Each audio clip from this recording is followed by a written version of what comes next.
Beaucoup de lycéens ne savent pas ce qu'ils veulent faire après le bac parce qu'ils ne savent pas ce qu'on y fait. Est-ce que les maths, la philo, la bio, c'est pareil ou ça change? Comment savoir s'ils vont aimer? Il suffirait qu'ils puissent goûter. Avec Lucas, on a donc créé Savoir pour tous pour aider les lycéens à s'orienter après le bac. Durant des après-midi de dégustation, plusieurs classes de lycée viennent à l'ENS écouter des exposés de normaliens sur leur discipline. Les exposés sont ensuite publiés sur YouTube pour que tous les lycéens de France puissent en profiter. 40 exposés ont déjà été faits et sont disponibles sur le site du projet. Des exposés de maths, des exposés de biologie et des exposés d'histoire de l'art. Si toi aussi tu veux faire goûter ta discipline à des lycéens et leur transmettre ta passion, tu peux participer à la 3e édition de Savoir pour tous en janvier prochain. La réalisation de ton exposé est un exercice très enrichissant mais difficile. On l'a donc facilité par des séances d'accompagnement et récompensé par 6 ECTS. Que tu sois littéraire ou scientifique, faire un exposé Savoir pour tous sera l'occasion rare de parler à une salle de lycéens, de leur transmettre ta passion et de les aider à s'orienter, d'apprendre à faire un exposé grand public et à parler devant un public, d'apprendre une nouvelle approche pédagogique, la résolution de questions, que tu pourras souvent réutiliser par la suite, et enfin, d'apprendre à faire des retours constructifs aux autres.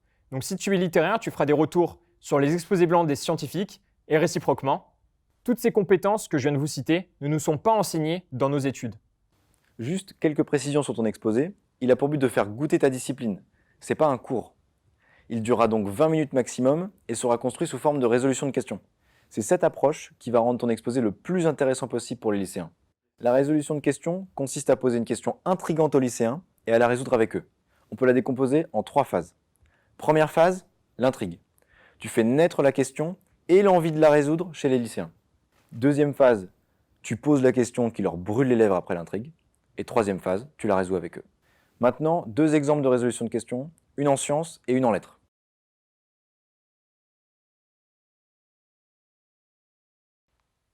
Voici la pierre philosophale. Si vous trouvez cette pierre, vous pourrez faire un élixir qui vous rendra immortel.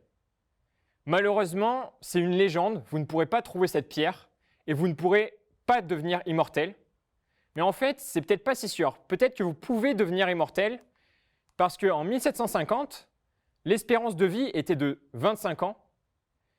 Actuellement, en 2010, elle est de 80 ans. Et il y a même des personnes qui prédisent la mort de la mort, c'est-à-dire que les premiers êtres immortels sont déjà nés.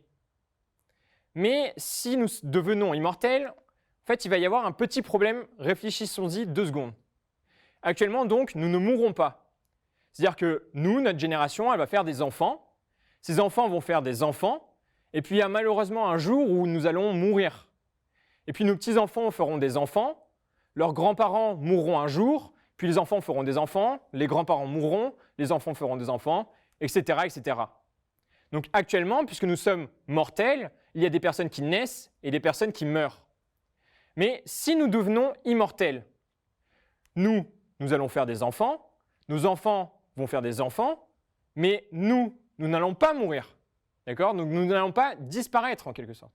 Nos enfants vont faire des enfants, etc., etc. Et personne ne va mourir. Donc à la fin, toutes les générations vont rester sur la planète.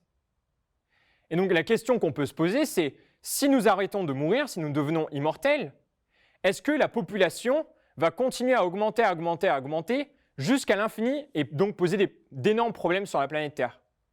Donc qui pense que oui, la population va augmenter jusqu'à l'infini? OK. Et qui pense que non, la population va finir par stagner? OK. Nous allons voir la réponse. Et bon, ici, je vais m'arrêter là. Donc là, on a fait la première étape qui est l'intrigue, la deuxième étape qui est la question, et il manque plus que la troisième étape qui est la résolution. Et ça, nous le verrons dans les séances d'accompagnement.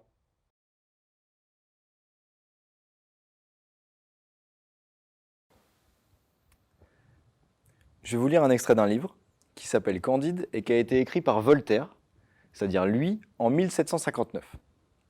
Écoutez bien, je vous pose une question ensuite. Pangloss enseignait la métaphysico-théologo-cosmolo-nigologie. Il prouvait admirablement qu'il n'y a point d'effet sans cause. Qui pense que Pangloss est un brillant savant? Qui pense le contraire? Regardons ce que Voltaire nous dit. Voltaire il nous dit que Pangloss est un savant au titre complexe et qu'en plus, il fait d'admirables démonstrations. Autrement dit, ce que Voltaire nous dit, c'est que Pangloss a tout d'un brillant scientifique. Ça pourrait très bien être Einstein qui nous récite sa fameuse formule E = mc2. Mais si on regarde plus précisément le texte, il y a écrit dans les titres complexes nigologie, c'est-à-dire une science inventée à partir du mot nigo, ce qui à mon avis n'est pas un compliment. Et ces admirables démonstrations, c'est « il n'y a point d'effet sans cause ». Mais ça, c'est la définition d'un effet. Un effet provient d'une cause. Donc c'est-à-dire que c'est une évidence, c'est comme de dire l'eau ça mouille. Il n'y a rien d'admirable à démontrer ça. Autrement dit, ce que Voltaire fait comprendre ici, c'est que Pangloss, c'est un imbécile aux apparences de scientifique. Il y a donc une différence entre ce que Voltaire nous dit dans ce texte et ce que Voltaire nous fait comprendre. Ce que Voltaire dit, c'est que Pangloss est un brillant scientifique, et ce que Voltaire nous fait comprendre par le texte, c'est que Pangloss est un imbécile aux apparences de scientifique. Cette différence entre ce que Voltaire dit et ce qu'il fait comprendre, on appelle ça l'ironie.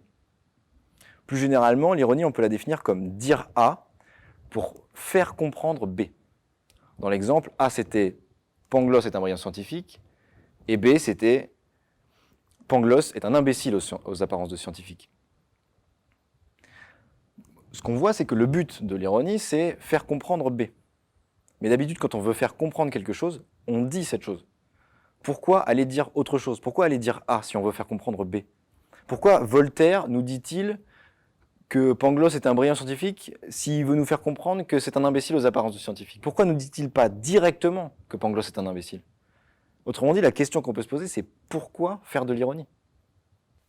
Si tu as envie de participer à la prochaine édition de Savoir pour tous, fais-le nous savoir en remplissant le petit formulaire en lien dans la description.